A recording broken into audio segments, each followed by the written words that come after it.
आज प्रथम प्रश्न अच्छी सृजनशील शिक्षार्थी को चिन्हिबा पाई शिक्षक केउं प्रकार प्रश्न पचारिबा उचित। ऑप्शन ए रो देछि विक्षिप्त चिंतन, ना निदानात्मक, ना केन्द्राभिमुखी, ना क्रियाकलाप भित्तिक। तो सृजनशील शिक्षार्थी मानक चिन्हिबा पाई शिक्षक केउं प्रकार प्रश्न पचारिबा उचित। तो ये आपण सठिक उत्तर आसो कौन ना ऑप्शन नंबर ए हो राइट आंसर विक्षिप्त चिंतनमूलक। तो परवर्ती प्रश्न देखिबा। परवर्ती प्रश्न देछि व्यक्तिर अभिवृद्धि केउं प्रक्रिया द्वारा संगठित होता है। जो व्यक्तिर जो अभिवृद्धिटा रहा सेटा केउं प्रक्रिया द्वारा संगठित हम, सामाजिक ना जैविक ना धारावाहिक ना आवेगिक। तो व्यक्तिर जो रोचे अभिवृद्धिटा हूँ गोटे जैविक प्रक्रिया। तो बी ऑप्शन जो मैंने चूज कर ठीक अच्छे। तो परवर्ती प्रश्न अच्छी 3 नंबर रे डिस्केसिया कहा सहित संबंधित। डिस्केसियाटा कहा सहित संबंधित। तो डिस्केसियाटा हूँ आमर गोटे पठन विकार। ए जो मैंने चूज कर ठीक अच्छे से। तो परवर्ती प्रश्न देखिबा 4 नंबर रे पचारछि। तो 4 नंबर प्रश्न अच्छी केउटी शिक्षणर प्रकृति नुहे। शिक्षणर प्रकृति केउटा नुहे। उद्देश्य अच्छी, बयस सीमित रही, सक्रिय अच्छी, सार्वजनिक अच्छी। तो केउटा शिक्षणर प्रकृत नुहे। तो शिक्षण प्रकृति कौटा नुह ना शिक्षण पर कौन गोटे निर्दिष्ट बयस सीमित न थाए।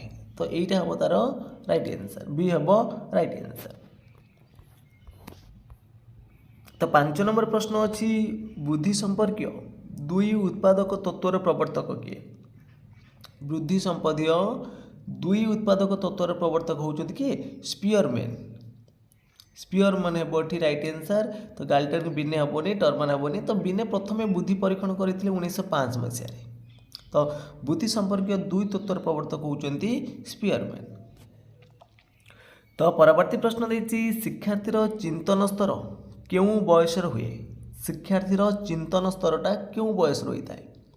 शैशव अवस्था ना बाल्य अवस्था ना कैशोर अवस्था ना वयस्क प्राप्ति। तो शिक्षार्थीर चिंतन स्तरटा शैशव अवस्था रही है। ए ऑप्शन एठी राइट हम। तो परवर्ती प्रश्न देखिबा 7 नंबर पचारछि शिक्षण को दृढ़ीकरण करने पाई केउंटीर आवश्यकता अच्छी। शिक्षण को दृढ़ीकरण करने केउंटीर आवश्यकता अच्छी। अभ्यासीकरण, मन पकईवा, तर्जमा करवा ना विश्लेषण करवा। तो शिक्षण को दृढ़ीभूत करने हेले आमको कौन करने को पड़ो ना अभ्यासीकरण करने को पड़ो। ये ए ऑप्शन राइट हम। तो परवर्ती प्रश्न देछि निम्नोक्त केउंटी धारावाहिक प्रक्रिया नुहे। केउंटा गोटे धारावाहिक प्रक्रिया नुहे। शिक्षण, अभिप्रेरणा, विकास ना केउंटी नुहे। केउंटा गोटे धारावाहिक प्रक्रिया नुहे। तो शिक्षणटा गोटे धारावाहिक प्रक्रिया, विकासटा गोटे धारावाहिक प्रक्रिया। ताले अभिप्रेरणाटा गोटे धारावाहिक प्रक्रिया नुहे। ताले एठी बी ऑप्शन आपण मानकर राइट हम। तो परवर्ती प्रश्न देछि निम्नोक्त केउं प्रश्नर उत्तर निर्दिष्ट और अनन्य। केउं प्रश्नर उत्तर निर्दिष्ट और अनन्य। तो यार सठिक उत्तर कौन आस दीर्घ उत्तरमूलक ना सीमित उत्तरमूलक ना मुक्त उत्तरमूलक ना वस्तुनिष्ठ। क्यों प्रश्नर उत्तर निर्दिष्ट और अनन्य। तो सठिक उत्तर हो ठीक कौन ना ऑप्शन नंबर डी हो। तो वस्तुनिष्ठ प्रश्न हम ये राइट आंसर। तो परवर्ती प्रश्न देछि 18 रु 40 वर्ष बयस पर्यंत अवस्था को कौन कह। तो 18 वर्ष रु 40 वर्ष बयस पर्यंत अवस्था को आम क्यों अवस्था कहती सेटा को आम कहती परिणत अवस्था बोली कहती। डी ऑप्शन राइट हम। तो परिणत अवस्था हम यहाँ हम आद्य परिणत अवस्था हो। परिणत अवस्था हूँ आपर से 18 रु 60 वर्ष पर्यंत, किंतु यहाँ हूँ 18 रु 40 माने प्रथमटा देछि। तो आद्य परिणत अवस्था हम। तो सी ऑप्शन राइट हम। तो परवर्ती प्रश्न देछि आम हर्ष खेल बही रे क्यों पठन पद्धति अवलंबन करा जायछि। आमर जो हस्य खेल बही रही प्रथम श्रेणी में से क्यों पठन पद्धति अवलंबन करा जायछि। वाक्य पठन प्रणाली ना गल्प पठन प्रणाली ना छवि प्रणाली ना शब्द क्रमिक पद्धति। तो हस्य खेल बही रे आपण माने जानिथिबे गल्प पठन प्रणाली को अवलंबन करा जायछि। बी ऑप्शन राइट हम। तो परवर्ती प्रश्न देछि 12 नंबर रे एनसीएफ 2005 मतरे भाषा शिक्षा कौन हेबा उचित। तो त्रिभाषी हम ना द्विभाषी हम ना बहुभाषी हम ना मातृभाषी हम एनसीएफ 2005 मतरे भाषा शिक्षा कौन हम दरकार बहुभाषी हम दरकार सी ऑप्शन ये राइट हम। तो परवर्ती प्रश्न देखंतु परवर्ती प्रश्न कौन अच्छी तो 13 नंबर प्रश्न देछि केउटी उत्तम हस्ताक्षर लिखनर लक्षण नुहे शब्द शब्द मध्य व्यवधान रखा यहाँ हूँ हस्ताक्षर लिखनर लक्ष्य अक्षर गुड़ी को निर्भुल कर लिखा धाड़ी गुड़ी को सीधा कर लिखा यहाँ सब लक्ष्य रु विराम चिन्हर व्यवहारटा हस्ताक्षर लिखनर लक्ष्य नुह। तो परवर्ती प्रश्न देखा 14 नंबर पचार पाठ योजन गद्य शिक्षादानर केउटा एक सोपान नुहे गद्य शिक्षादानर देखु शब्द अनुशीलन सर्व पठन नीरव पठन किंतु द्रुत पठन ना तो डी ऑप्शन ये राइट हम। तो परवर्ती प्रश्न देछि लेखा मध्य कौन सी शब्द को अधिक विशद करने क्यों विराम चिन्ह व्यवहार करा जाए लेखा मध्य कौन सी शब्द को अधिक विशद करने हेले क्यों विराम चिन्ह व्यवहार करा जिवो एटी बंदनीर व्यवहार करा जिवो तो ए ऑप्शन राइट हम। तो परवर्ती प्रश्न देखिबा परवर्ती प्रश्न देछि अभिधानिक नियम रे सजाइले क्यों शब्दटी प्रथमे रहिबो पाहुंड प्राचीन प्रगाढ़ पांडित्य से प्रथमे कोटा आसीबो अभिधानिक नियम अनुसार जब सजाइक लिखा प्रथमे कौन आसीबो देखंतु एटी पा अच्छी ये प्र अच्छी ये आसबनी पर आकार अच्छी एटी भी अच्छी आकार एटी भी अच्छी आकार एटी आकार अच्छी तो प्रथमे कोटा आसीबो ये ह अच्छी देखंतु ह आसबनी तो ये प्रा अच्छी हेनी तो पांडित्यटा आगे रहा डी ऑप्शन राइट हम। तो परवर्ती प्रश्न देछि निम्नोक्त केउं प्रकार प्रश्न रे व्यक्तिनिष्ठता दोष प्राय रही जाए तो व्यक्तिनिष्ठता दोष रही देखो मेलक प्रश्न क स्तंभ ख स्तंभ पिला जोटा ठीक कर ठीक अच्छी तो ये व्यक्तिनिष्ठता ना बहु विकल्प प्रश्न व्यक्तिनिष्ठता रही वस्तुनिष्ठ प्रश्न व्यक्तिनिष्ठता आसबनी किंतु जदि आपण देखु संक्षिप्त उत्तरमूलक ये आपर व्यक्तिनिष्ठता रही जाए।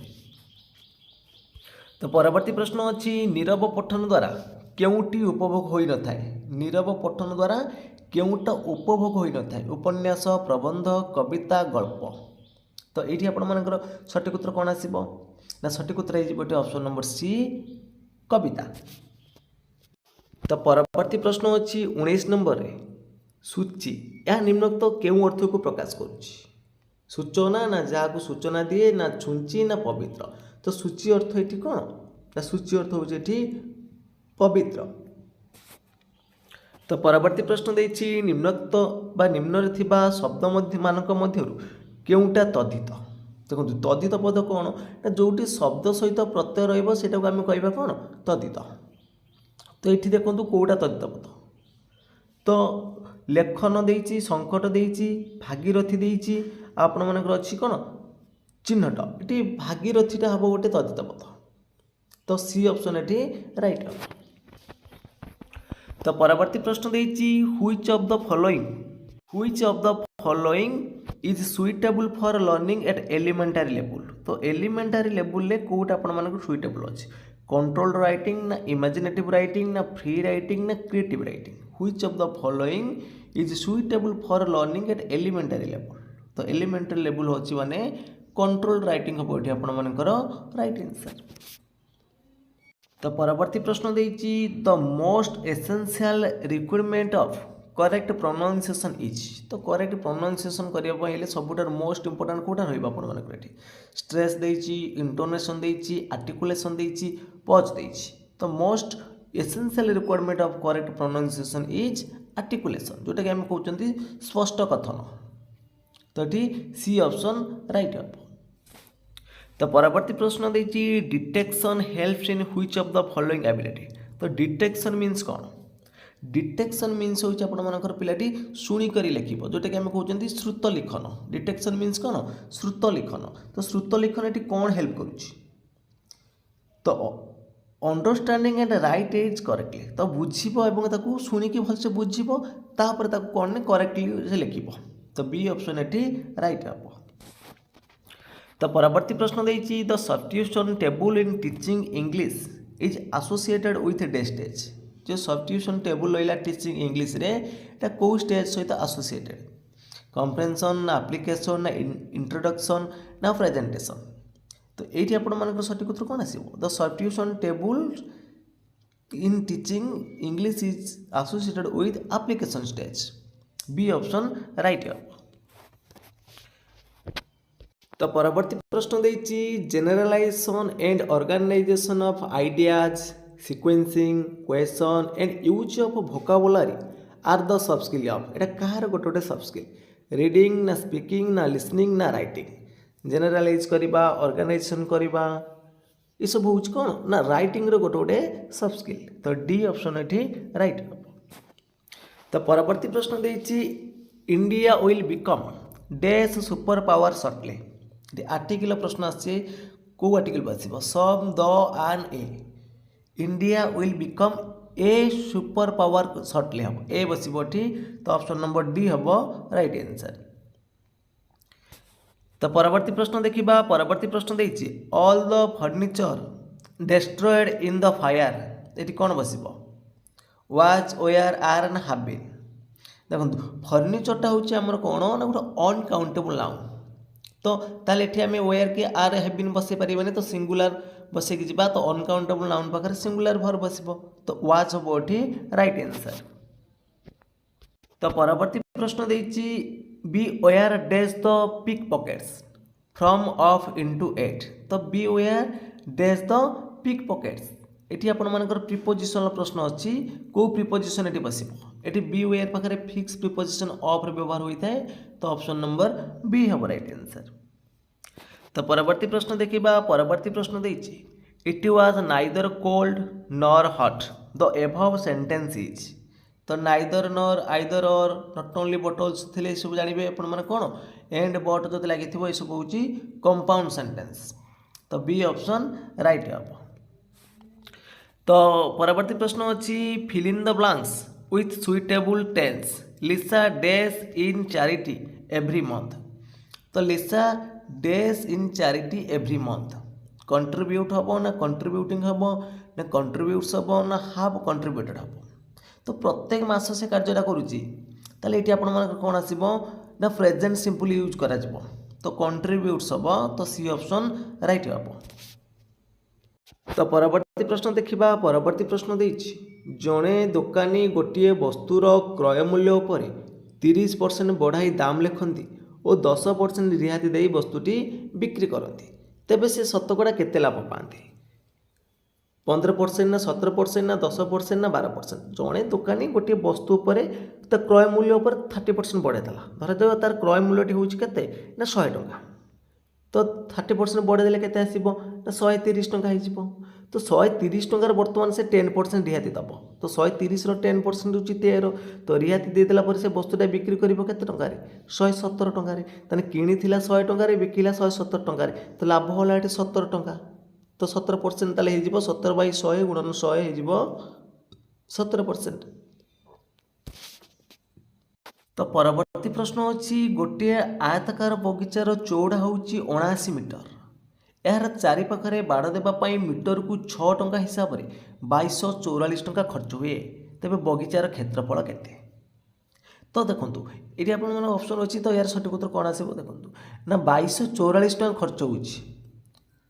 तो गोटे मीटर दाम हूँ 6 टंका ताले परिसीमाटा आम बाहर करदे ना नहीं 6 3 18 4 4 44 6 7 42 2 4 24 6 4 24 ताने तार परिसीमा हूँ 374 मीटर कार ना गोटे आयतकार बगीचार।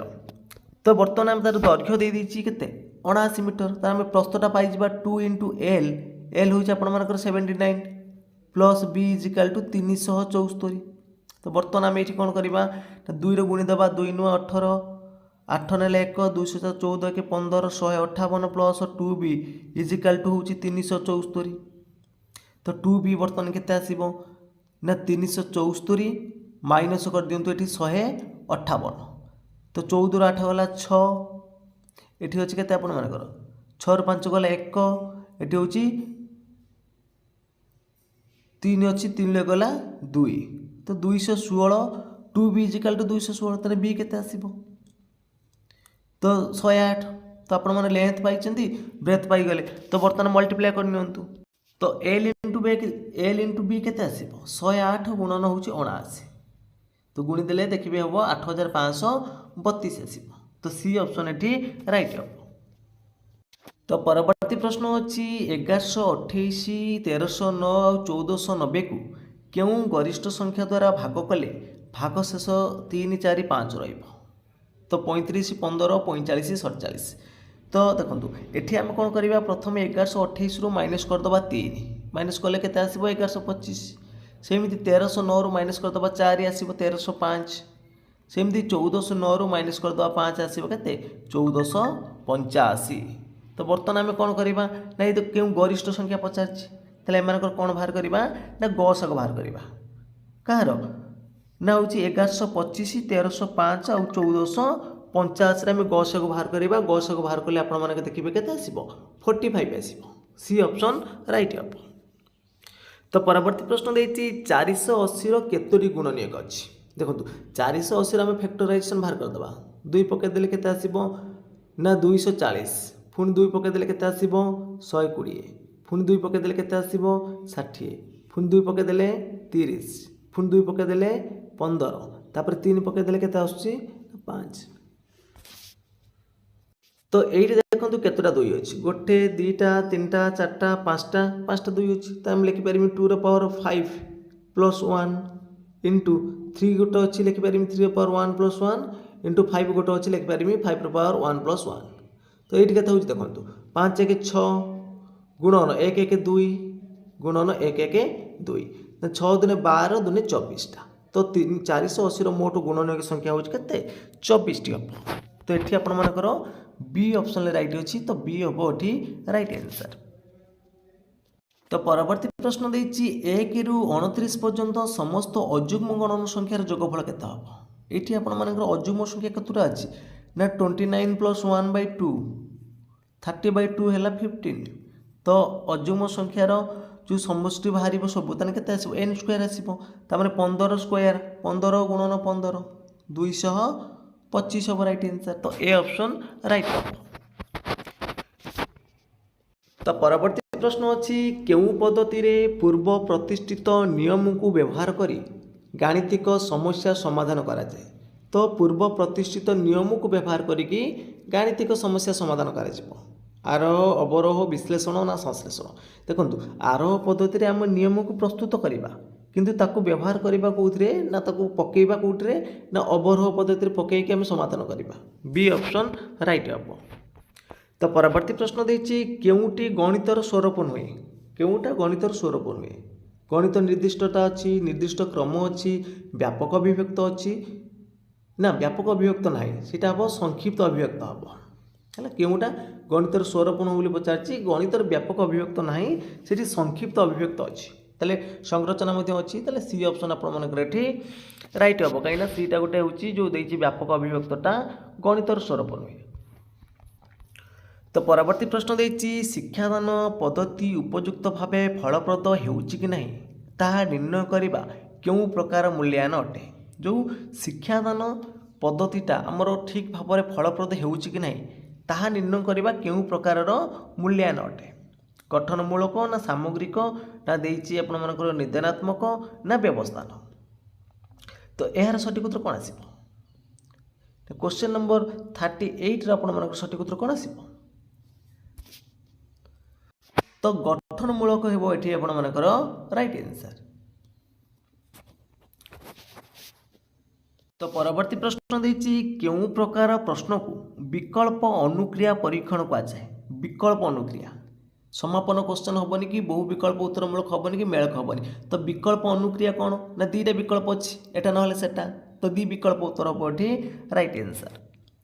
तो परवर्ती प्रश्न अच्छी अधिक मितभाषी हेबा गणित शिक्षण क्यों मुख्य उद्देश्य अंतर्भुक्त ज्ञानात्मक ना भावात्मक ना मनोक्रियात्मक ना उपरोक्त समस्त अधिक मितभाषी हेबा तो यहाँ हूँ गणित शिक्षादान क्यों प्रकार उद्देश्य अंतर्भुक्त जाऊँगा भावात्मक उद्देश्य तो ज्ञानात्मक उद्देश्य से सूत्र संख्या सब मन पड़े चिन्हिक कर तो ये गणित प्रति आग्रह प्रकाश कर मितभाषी हम यह जीव भावात्मक उद्देश्य। तो परवर्ती प्रश्न देछि मानचित्र रे पार्वत्य भूमि दर्शाइबा पई केउ रंग व्यवहार करा जाए हलदिया ना गाढ़ बादामी ना फिका बादामी ना सबुज। तो मानचित्र रे पार्वत्य भूमि दर्शाइबा हेले आमको गाढ़ बादामी चिन्ह व्यवहार करने को पड़ो। तो बी ऑप्शन राइट हम।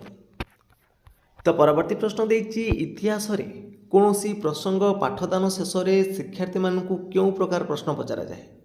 कौन सी प्रसंग शेष रे जो पाठदान शेष रे शिक्षार्थी मानकु क्यों प्रकार प्रश्न पचारिबा। आलोचना वर्णनामूलक ना चिंता और प्रत्याशामूलक ना वर्णनामूलक ना लब्ध ज्ञान परिमापमूलक। तो ये आप सठिक उत्तर आसब ऑप्शन नंबर डी लब्ध ज्ञान परिमापमूलक। तो परवर्ती प्रश्न देछि केउं मानक सूचक परीक्षण प्रक्रिया शिक्षण परिणाम स्थिरता को सूचाउछि। वैधता विश्वस्तता ना व्यावहारिकता ना वस्तुनिष्ठता। तो कौन सूचेब ना शिक्षण परिणाम स्थिरता को सूचेब होछि विश्वस्तता। तो बी ऑप्शन राइट हम। तो परवर्ती प्रश्न देछि दैनंदिन विज्ञान शिक्षादान सफलता पाई शिक्षक केउं योजना पर गुरुत्व देवा उचित। तो दैनंदिन विज्ञान शिक्षादान सफलता पाई शिक्षक पाठ्य योजना पर गुरुत्व देवा उचित। तो परवर्ती प्रश्न देछि प्राथमिक स्तर रे इतिहास शिक्षादान निमंते केउं पद्धति अधिक उपयोगी। प्राथमिक स्तर कथा पचारछि ऑप्शन देछि प्रकल्प पर्यवेक्षण गल्पकथन ना प्रदर्शन। तो प्राथमिक स्तर रे हबो कोन इतिहास में गल्पकथन सी ऑप्शन राइट हम। तो परवर्ती प्रश्न देखिबा परवर्ती प्रश्न कोन अछि भारतर केउं संस्था गणतंत्रर सहायक भाव में विवेचित। व्यवस्थापिका ना कार्यपालिका ना न्यायपालिका ना अमलातंत्र। तो भारतर केउं संस्था गणतंत्र सहायक भाव विवेचित सेटा सठिक उत्तर आसब कौन न्यायपालिका। तो परवर्ती प्रश्न देछि भारतर उत्तरतम प्रांत केउठी रहिछि। उत्तरतम प्रांत केउठी रहिछि लद्दाख जम्मू काश्मीर पंजाब ना हिमाचल प्रदेश। तो भारतर उत्तरतम प्रांत रहिछि लद्दाख ठारे। तो परवर्ती प्रश्न देखिबा परवर्ती प्रश्न देछि पदार्थर केउं गुण यार अवस्था पर निर्भर करे नाही। तो पदार्थर केउं गुणटा तर अवस्था पर निर्भर करे नहीं आयतन वस्तुत्व आकृति सांद्रता। तो सठिक उत्तर आसब ये ऑप्शन नंबर बी सांद्रता। तो परवर्ती प्रश्न अच्छी 1857 भारतर महान विप्लव रे ओडिशारू केउं संग्रामी अंशग्रहण करथिले। बक्सी जगबंधु ना लक्ष्मण नायक ना कुंवर सिंह ना सुरेंद्र साय। जो 1857 जो महान विप्लव होता सिपाही विद्रोह। तो भारतरू से आमर ओडिशारू किए जोग देते बा संग्राम अंशग्रहण करते। तो सठिक उत्तर आसब कौन ना option number D Surendra Sai. तो परवर्ती प्रश्न देछि सुभाष बोस को नेताजी आख्या किए देथिले। महात्मा गांधी ना आजाद हिंद फौजर सैन्य माने ना रासबिहारी बोस ना जर्मनर प्रधानमंत्री टोचो। तो सुभाष बोस जो नेताजी आख्या किए देथिले। तो ये आपण सठिक उत्तर कौन आसब ना सठिक उत्तर हो option number B Azad Hind फौजर सैन्य मैंने नेताजी आख्या देते। तो फ्रेंड्स आज मॉक टेस्ट ये सरी जाइए। तो आपण मैंने 50 रु केते मार्क रखिंट निश्चित भाव में कमेंट बॉक्स माध्यम जनइबे। जदि आपण मानक ये मॉक टेस्ट भल लगी निहाती भाव में लाइक करेंगे कमेंट करेंगे ता सहित सेयार करेंगे और जो मैंने कि चैनल को प्रथम थर विजिट करुवे चैनल को सब्सक्राइब कर रखिए। तो फ्रेंड्स आज ये जय जगन्नाथ जय हिंद।